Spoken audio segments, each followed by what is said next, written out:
يقدم لكم هذا البرنامج برعاية موبيليس. موبيليس، معا نصنع المستقبل.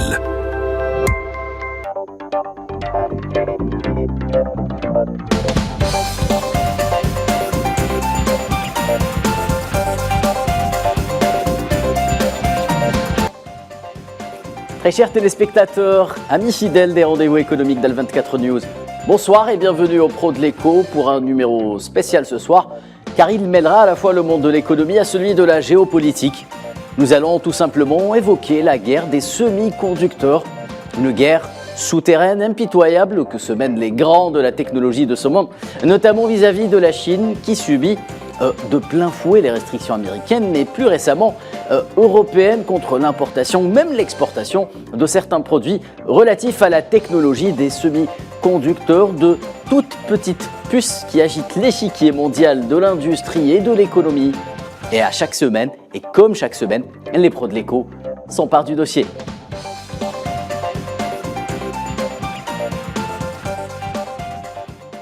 Alors pour aborder ce thème, ce soir, j'ai le plaisir d'accueillir sur le plateau des pros de l'écho Monsieur Mehdi Omar Ouayesh. Donc vous êtes président de la commission économie numérique au Conseil national consultatif pour le développement des PME au sein de la CNC des PME.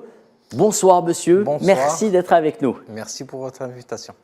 Alors depuis Marseille, notre expert maison Nazim Sidi nous rejoindra également. Vous êtes enseignant agrégé d'économie à l'université Aix-Marseille. Merci Nazim d'être avec nous. Bonsoir.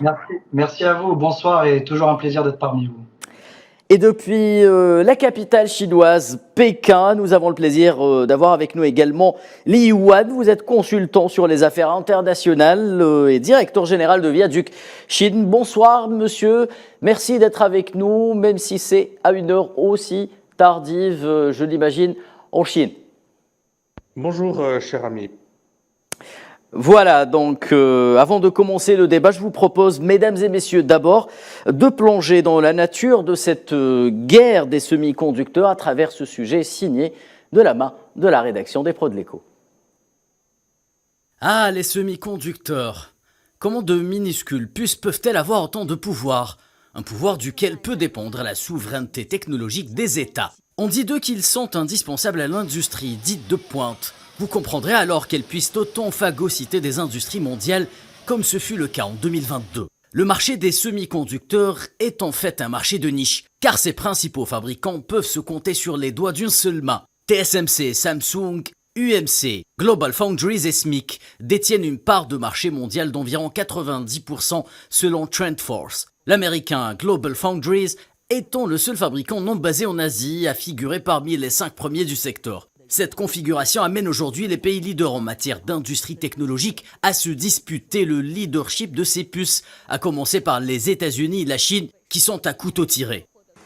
À la recherche d'une position plus hégémonique sur le marché, Washington attire vers elle fin 2022 le géant TSMC pour un investissement global à hauteur de 40 milliards de dollars dans une deuxième usine dans l'état de l'Arizona. Problème, TSMC est un leader taïwanais. Les manœuvres américaines sont perçues par Pékin comme une énième provocation sur le terrain géopolitique, mais également économique. La guerre des semi-conducteurs contre la Chine est déclarée. Les actions des États-Unis porteront non seulement atteinte aux droits et intérêts légitimes des entreprises chinoises, mais nuiront également aux intérêts de nombreux pays et régions, entraveront les échanges scientifiques et technologiques mondiaux et la coopération économique et commerciale et finiront par se retourner contre eux-mêmes. Et comme souvent lorsqu'il s'agit de commerce international, si Washington bouge, Bruxelles lui emboîte le pas. En début de semaine, l'Union européenne annonce qu'elle va approfondir sa coopération avec le Japon sur les semi-conducteurs. Là aussi, choix stratégique ou pied de nez fait à Pékin, la question mérite d'être posée. Nous avons une stratégie en Chine que nous ne voulons pas découpler et nous l'avons dit très clairement. Nous voulons juste réduire les risques si nous voyons qu'il y a trop de risques, trop de dépendance avec une seule source. Nous voulons réduire ce risque et il couvre de nombreux aspects comme les matières premières critiques, certains minéraux mais aussi dans les semi-conducteurs. Donc oui, nous considérons tout cela dans notre stratégie de sécurité économique que nous avons annoncée il y a 2 semaines. economic security strategy that we announced 2 weeks ago. Et si ce n'était que ça, en mars dernier, les Pays-Bas s'alignent sur les restrictions américaines en la matière et décident à leur tour de restreindre l'exportation de technologies de puces vers la Chine. Les restrictions seront étendues aux machines de lithographie DUV du géant européen ASML, utilisées dans la fabrication de puces semi-avancées. Une mesure publiée fin juin au journal officiel. Cette semaine, Pékin a réagi en critiquant la décision néerlandaise et riposte en annonçant qu'à partir du 3 juillet, les entreprises américaines n'auront plus le droit d'importer certains matériaux indispensables pour la production de semi-conducteurs. Trêve de suspense. On va commencer de suite le débat avec vous, Monsieur Omar Ouayesh. Alors, comment peut-on décrire, d'un point de vue industriel, peut-être, et économique également, les semi-conducteurs et pourquoi ont-ils une telle importance, ces toutes petites puces? Effectivement, pourquoi c'est si important? Je voudrais dire que dans une économie moderne, dans un pays moderne ou dans une armée moderne, tout est semi-conducteur. Ces technologies sont d'autant plus importantes qu'elles ne sont pas visibles. On consomme tous du semi-conducteur quasiment sans savoir. Cette caméra, c'est du semi-conducteur, ce micro. Quand on va mal, on va chez le médecin, c'est des appareils, c'est des semi-conducteurs. On a pris tout à l'heure un café au distributeur, c'était des semi-conducteurs. Donc aujourd'hui, une économie moderne ne peut pas se passer de ce type de matériaux.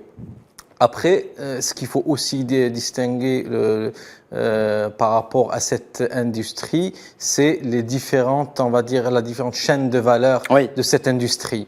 On l'a vu sur le documentaire très bien fait d'ailleurs. Aujourd'hui, pour bien estimer le rôle de chacun, il faut bien comprendre cette chaîne de valeur. Dans les semi-conducteurs, vous avez en amont ce qu'on appelle la R&D. Oui, la recherche et la développement. recherche et développement, c'est-à-dire la conception. Effectivement, 90% des semi-conducteurs sont produits en Asie du Sud-Est, mais ils sont tous quasiment conçus aux États-Unis. Sur ce terrain-là, les USA sont hégémoniques. Et ce qui fait qu'il y a une interdépendance. Après, quand vous voulez produire des semi-conducteurs, aussi ça a été cité, vous avez des machines qui permettent, on va dire, d'imprimer ces semi-conducteurs. Et sur ce domaine-là, c'est plutôt les Pays-Bas qui sont les leaders mondiaux. Et après, encore une fois, si on veut aller dans le détail des semi-conducteurs, les gros pays, c'est surtout la Corée du Sud, Taïwan, la Chine, les États-Unis. Et pour ce qui est des semi-conducteurs de dernière technologie, à ce moment-là, Taïwan, c'est 90% de la production mondiale. Et quand vous avez comme ça des pôles qui concentrent autant de valeur, vous avez des dangers. Aujourd'hui, la crise du Covid a démontré beaucoup de choses, a démontré la dépendance du monde à une certaine zone. La crise du Covid où tout le monde a été un peu dans l'obligation d'aller vers des solutions virtuelles, etc. Qui dit solutions virtuelles dit serveurs puissants qui sont aussi à base de semi-conducteurs.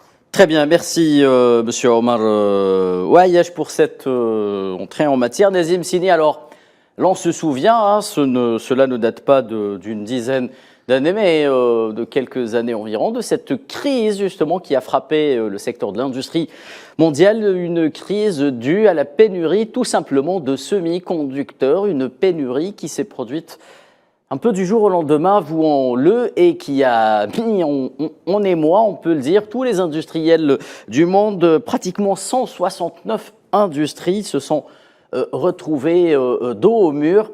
Comment expliquer cette importance que revêtent ces toutes petites puces?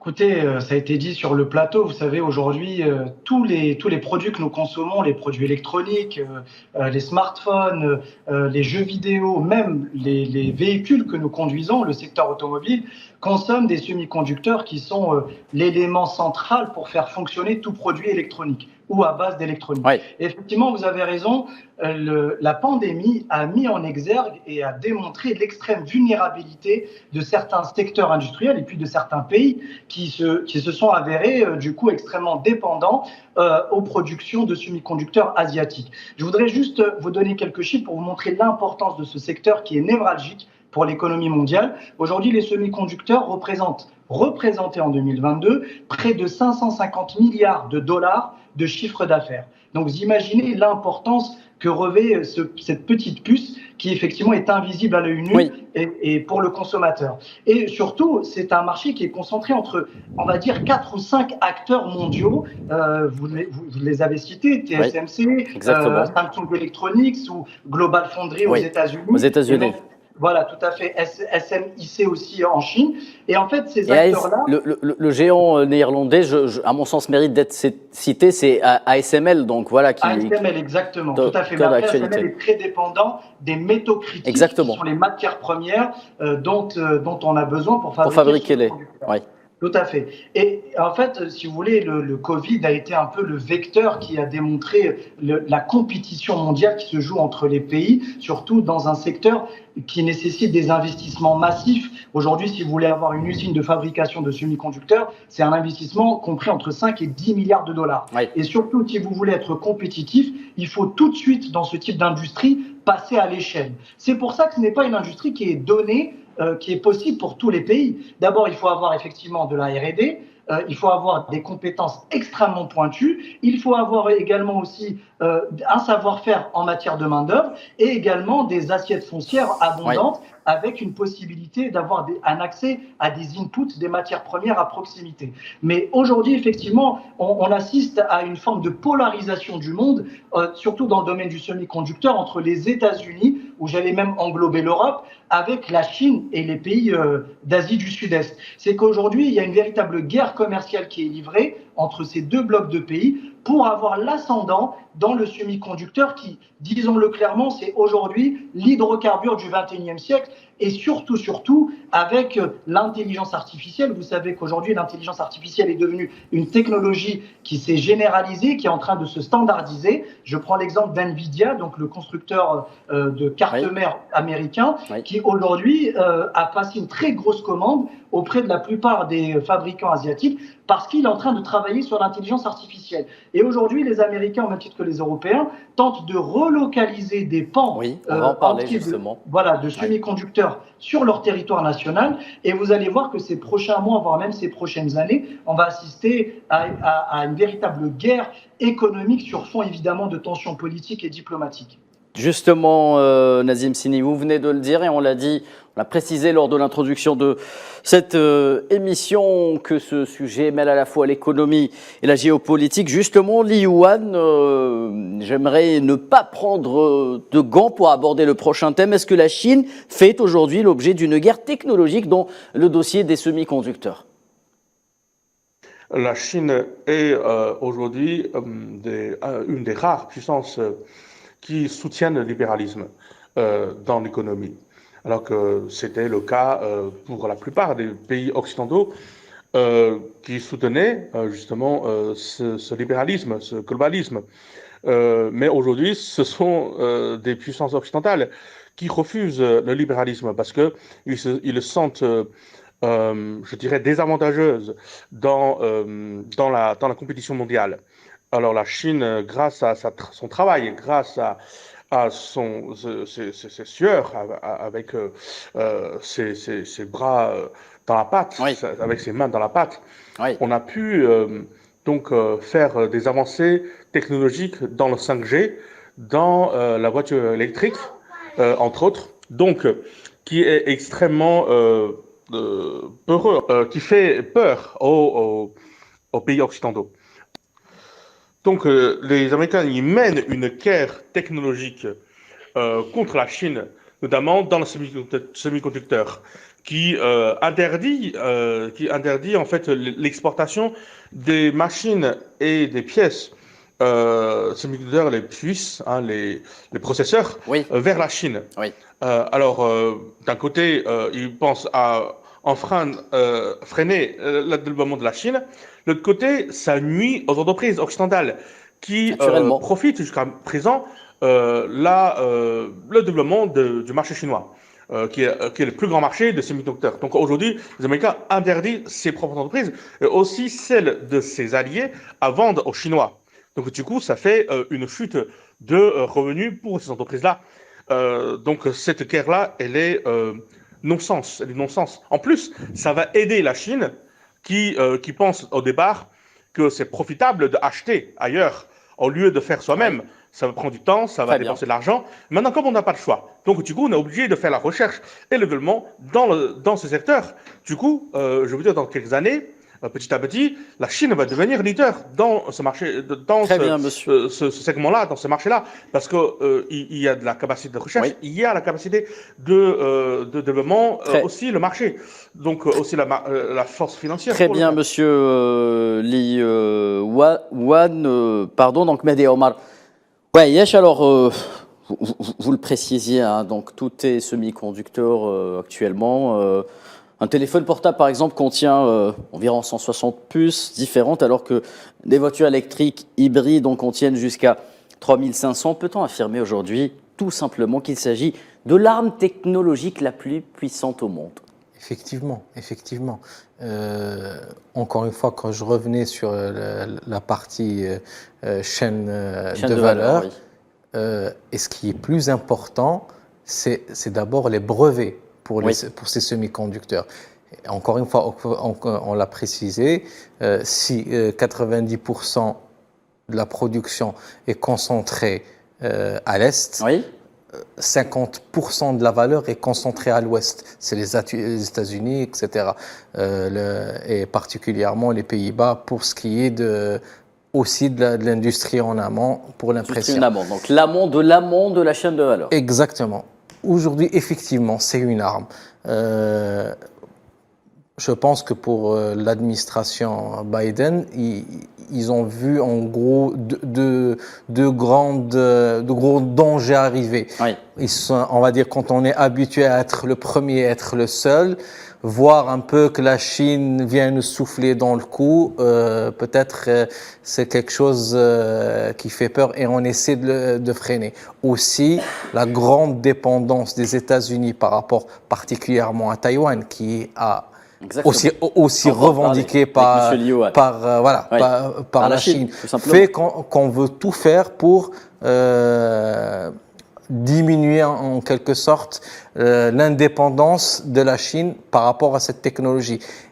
Et concrètement, mécaniquement, comme l'a précisé M. Wan, ça va induire une réaction de la Chine qui, pour elle aussi, cherche à être indépendante sur cet aspect-là. Effectivement, c'est une guerre, peut-être qu'elle est souterraine, mais elle est réelle. Elle est réelle.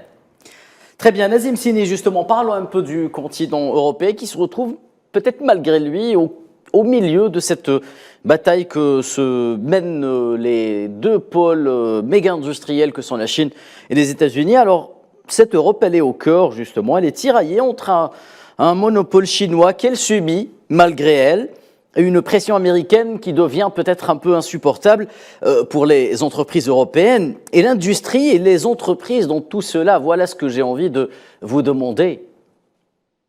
Écoutez, les entreprises sont tout simplement victimes. Le continent européen est tiraillé et pris en étau entre le marteau et l'enclume. J'ai envie de vous dire tout simplement. Et vous savez, quelque part, l'Europe nourrit de profonds regrets. Pourquoi ? Parce que ces 30 dernières années, de par les politiques publiques qui ont été votées à l'époque, ont été mises en place, on a quelque part soutenu la désindustrialisation de l'Europe. Et aujourd'hui, 30 années plus tard, on est en 2023, la plupart des pays européens tentent de relocaliser leurs industries, surtout dans des industries à très forte valeur ajoutée. Et pourquoi, à votre avis, la plupart sur lesquelles ils accusent un certain retard, avouons-le, par rapport à la Chine et aux États-Unis. Non, vous avez complètement raison. C'est-à-dire, c'est pour abonder dans votre sens, dans le sens où aujourd'hui, effectivement, elle accuse non seulement un retard, cela a un impact sur sa compétitivité, parce qu'il faut savoir que malgré tout, l'Europe a des pôles d'excellence. Oui. Je pense notamment le secteur automobile, le secteur de l'aéronautique, le secteur mécanique également, et même le secteur électronique. Vous avez des géants allemands et même français. Les coûts de production ne sont pas les mêmes, Nazim Sini, vous le savez. Oui, tout à fait. Mais j'allais vous dire quelque part, et je rejoins ce qu'a dit mon ami Mahdi, c'est qu'il concentre quand même un quart ou un tiers de la valeur. Oui. Vous avez quand même des entreprises qui sont parmi les leaders mondiaux en matière d'innovation. Et aujourd'hui, en fait, ce qui se passe, c'est que cette innovation sans production de semi-conducteurs n'a en fait aucun impact. Ça n'a pas de sens. Et c'est pour ça qu'aujourd'hui, les Européens doivent mettre en place un plan j'allais presque dire un plan de riposte, et surtout un plan commercial extrêmement ambitieux. Et moi, souvent, je leur dis, enfin, quand j'échange avec certains industriels ou même des politiciens européens, je leur dis, au lieu de partir sur un plan complètement farfelu de transition énergétique, concentrez vos efforts notamment pour relocaliser de l'industrie de semi-conducteurs, de l'industrie où il y a de la valeur ajoutée, et éviter cette saignée que vous subissez maintenant depuis 30 ans. Et vous voyez le résultat, c'est qu'aujourd'hui, vous avez des Américains qui sont censés être des alliés, des partenaires fiables aux Européens, tourner le dos à l'Europe, clairement, pour défendre leurs intérêts. Et vous avez de l'autre côté des Chinois qui, eux, dans un esprit de compétition et presque, j'allais dire, de challenge commercial, qui aujourd'hui s'en donnent à cœur joie et bloquent certains échanges avec l'Europe. Donc, il y a clairement un enjeu crucial pour la survie industrielle européenne. Et c'est pour ça, je pense que les Européens doivent absolument se réveiller et mettre en place les choses. Très bien. Li Yuan, peut-être un commentaire sur la situation, la position un peu délicate de l'Europe dans ce dossier. On est plutôt assez relativement tolérant vis-à-vis des provocations américaines. Mais comme il commence à être vraiment de plus en plus méchant, du coup, la Chine aujourd'hui prend la Chine a pris alors vous répondez sur les États-Unis. Je dirais très bien. Aller-retour. Voilà, vous me lancez des flèches, je vais vous lancer en retour. Donc la Chine aujourd'hui représente non seulement la deuxième pays économique, mais aussi une puissance géopolitique incontournable, notamment avec des organisations comme BRIC, comme la coopération de Shanghai. Donc la Chine arrive à fédérer les pays en voie de développement qui pensent que l'ordre mondial aujourd'hui, qui est monopolisé par les pays occidentaux, est en train de devrait en tout cas transformer en un monde multipolaire. Tout le monde devrait avoir un mot à dire, quand les pays occidentaux aiment bien parler de la démocratie, déjà au niveau mondial, si on arrive à créer une démocratie, que les pays, quelle que soit sa taille, quelle que soit son influence, quelle que soit son économie, on arrive à faire une gouvernance mondiale plus démocratique, que tout le monde puisse profiter de l'économie mondiale et pas seulement quelques pays, une poignée de pays développés. Voilà, je pense qu'aujourd'hui la Chine a ce rôle et cette responsabilité de mener, en tout cas de faire progresser ce changement progressivement. Et c'est d'ailleurs, c'est pas seulement contre les pays occidentaux, c'est pas contre les pays occidentaux, contrairement à ce qu'ils pensent. Effectivement, ils vont perdre leur monopole, mais c'est pas contre l'intérêt, parce que dans un monde durable, dans un monde en développement durable, dans un processus vertueux, les Occidentaux vont aussi profiter. Parce que l'Afrique pauvre, un continent africain pauvre, un continent sud-américain pauvre, n'est pas profitable économiquement. Et si on arrive à faire développer des coins dans le monde où il y a encore des choses à faire, et ça va profiter aussi aux entreprises occidentales. Donc c'est ça aussi le développement durable, économiquement et politiquement. Très bien, merci Monsieur Li Yuan. Nadia Omar Ouaïa, je me retourne vers vous une nouvelle fois. Alors, on l'a dit, donc l'affaire de TSMC peut-être a exacerbé un peu les tensions entre la Chine et les États-Unis, qui au risque d'engendrer un conflit qui peut littéralement dégénérer avec Pékin, joue, avouons-le, un jeu plutôt malsain, mais c'est le propre de la guerre économique, vous me direz. Alors pour attirer sur son sol les leaders mondiaux de la fabrication des semi-conducteurs, lorsqu'on est concurrent des États-Unis, comment on perçoit une telle manœuvre? C'est clair, ils ont une position, on va dire, dominante sur l'amont. Ils veulent en profiter sur l'industrie en aval pour en rapatrier le maximum sur le sol américain. Peut-être le premier déclencheur a été la crise du Covid par rapport aux difficultés. Et la deuxième, c'est peut-être le risque, on va dire, d'être privé des semi-conducteurs taïwanais dans le cas d'un conflit entre la Chine et Taïwan. Entre la Chine et Taïwan. Donc, mais ce qu'il faut savoir aussi, c'est qu'il y a aussi d'autres pays qui sont en train de se positionner. Vous avez l'Inde, la Malaisie, l'Indonésie, qui se disent on est prêt à reprendre une partie de la production sur notre sol. On a des coûts de production plus intéressants. Des outsiders, appelons-les comme ça, si vous êtes d'accord.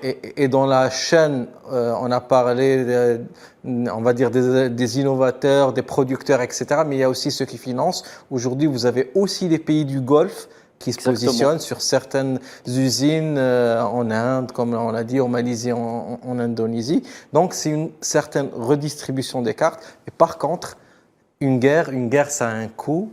Il faut dire que cette guerre-là, on en paye tous le coût, comme l'a précisé. À un moment où c'était plus ouvert, on achetait tous les composants là où ils étaient les moins chers.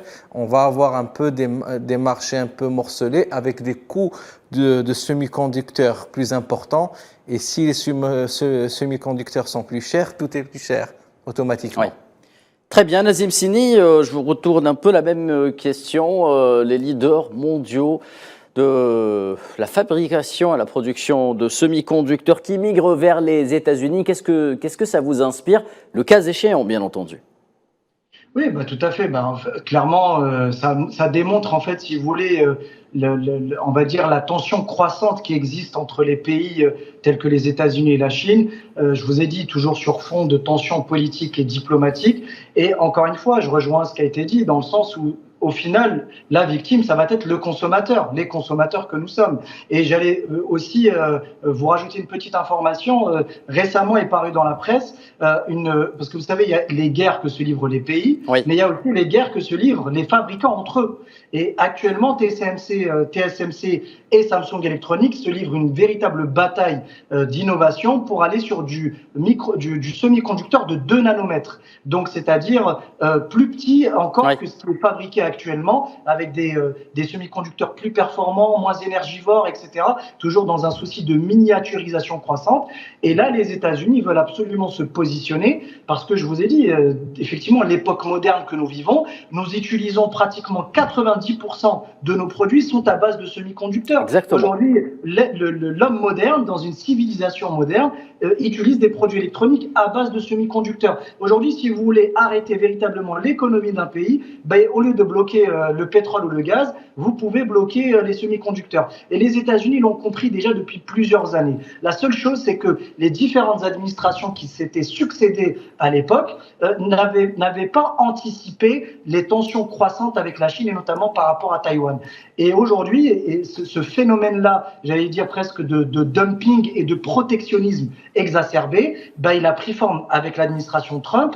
Il est suivi par l'administration Biden, et puis il y a même un phénomène comme ça croissant au sein même de la communauté d'affaires américaine, puisque ils veulent, leur plus grosse frayeur ou leur plus grosse phobie, c'est d'avoir une suspension de leur livraison ou un arrêt de leur production de leurs produits finis. Donc c'est pour ça qu'aujourd'hui il est primordial pour les Américains de relocaliser sur leur sol toute la chaîne de fabrication en amont effectivement pour avoir toute la maîtrise du process de fabrication jusqu'à la distribution. Très bien, très bien. J'aimerais maintenant avoir l'avis de la partie plutôt chinoise dans ce dossier, puisque la Chine est directement concernée par ce qui arrive au leader mondial de Taïwan, donc TSMC. Li Yuan, quel est votre sentiment par rapport à tout cela? L'économie a sa propre logique, a sa propre règle. Oui. Quand la politique veut intervenir sur l'économie, on échoue dans la plupart des cas. Donc pour vous, les c'est un dossier entreprises vont politique. choisir, quand ils vont faire le choix, quand les entreprises font le choix de l'implantation, ils vont choisir la proximité du marché, le coût bas de la production, la concentration de savoir-faire, et aussi la chaîne d'approvisionnement, et aussi la chaîne de distribution.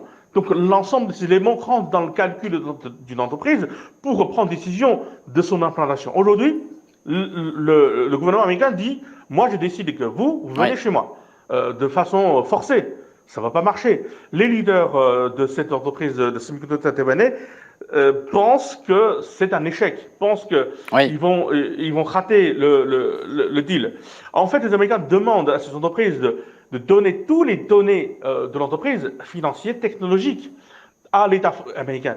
Et c'est du vol, je veux dire, c'est du pur vol, de demander à une entreprise technologique de donner tout le secret de fabrication et tout le secret financier, commerciaux, à un gouvernement quelconque. Donc, c'est ça ce qui est en train d'être subi par justement l'entreprise de taïwanaise. Très bien, Li Yuan, très bien. Je pense que... Ou est-ce que vous pensez directement que Li Yuan a raison lorsqu'il parle justement de cette question de propriété intellectuelle, de souveraineté intellectuelle, peut-être lorsqu'une entreprise stratégique comme un producteur de semi-conducteurs fait le choix d'aller s'installer aux États-Unis alors qu'il dépend d'une certaine manière, directement ou indirectement, d'un concurrent direct qui est la Chine? C'est clair. Et c'est un rapport de force et chacun essaie de mettre tout son poids et ce qui est fair play n'a finalement pas vraiment d'importance. C'est qui arrive et chacun monte ses muscles et fait valoir un peu ses arguments. Effectivement, la notion d'économie, on va dire, faire, etc., n'a aucune place dans cette guerre et n'a aucune place dans les agissements dont on est en train de parler. Très bien, Mahdi Omarouayash. Nazim Sini, il y a aussi le dossier de l'industrie des voitures électriques qui est aussi au cœur de cette bataille. Alors, est-ce que vous pensez, justement, pour revenir au dossier européen, que l'Europe et à sa tête Bruxelles tente d'avancer rapidement pour démocratiser ce marché à grande échelle dans plusieurs pays peut-être locomotives, qu'on peut qualifier peut-être de locomotives, comme la France ou encore l'Allemagne? Est-ce que l'Europe craint pour la compétitivité de ces entreprises face aux assauts chinois sur le marché européen? Oui, totalement. Surtout que vous savez que l'Europe aujourd'hui a un calendrier qui est fixé, celui de l'interdiction de la motorisation thermique à l'horizon de 2035, donc c'est-à-dire demain, quand on voit à l'échelle industrielle. Et effectivement, l'Europe a une crainte très forte de ne pas pouvoir tenir ce calendrier, surtout dans une industrie automobile qui est un peu moribonde. Vous le savez, aujourd'hui, les chiffres le montrent, depuis ces 5 ou 6 dernières années, bien avant même le Covid, l'industrie automobile était en souffrance. Et aujourd'hui, cette volonté de basculer, de faire pivoter toute une industrie vers le moteur électrique, implique également des questionnements sur le semi-conducteur. Et effectivement, l'Europe exprime de véritables craintes sur les assauts chinois, sachant que vous avez pas mal de constructeurs en Chine qui sont très performants en matière de véhicules électriques. D'ailleurs, il y a un véhicule électrique qui a été nommé récemment en Asie comme étant l'un des véhicules les plus performants en matière d'autonomie, en matière également de performance.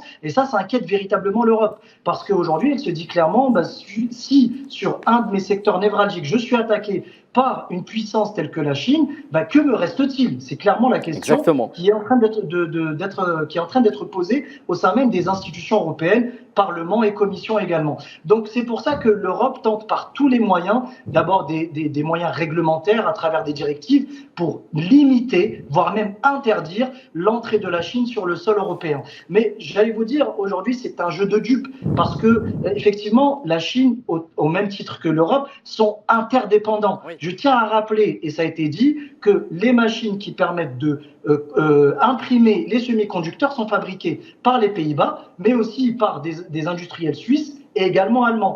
Et les semi-conducteurs fabriqués en Asie sont nécessaires pour faire fonctionner les véhicules électriques en Europe. Donc vous voyez, il y a une interdépendance entre les deux blocs.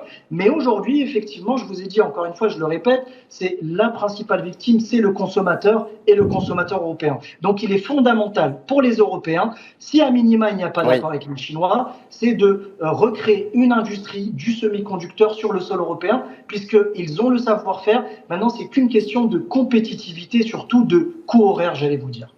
Très bien, merci Nazim Sini. Ce sera donc le mot de la fin des pros de l'éco. Mehdi Omar, je rappelle que vous êtes président de la commission économie numérique au Conseil national consultatif pour le développement des PME, donc CNCDPME. Merci d'avoir été avec nous ce soir. Nazim Sini, vous êtes enseignant agrégé d'économie à l'université Aix-Marseille. Vous étiez en direct avec nous également depuis la cité phocéenne. Remercions également comme il se doit monsieur Li Huan. Vous êtes consultant sur les affaires internationales et directeur général de Viaduc Chine. Vous étiez en direct avec nous également depuis la capitale chinoise, Chine. Il ne me reste qu'à vous remercier, vous chers téléspectateurs, et de vous donner rendez-vous pour la semaine prochaine. D'ici là, restez fidèles à L24 News.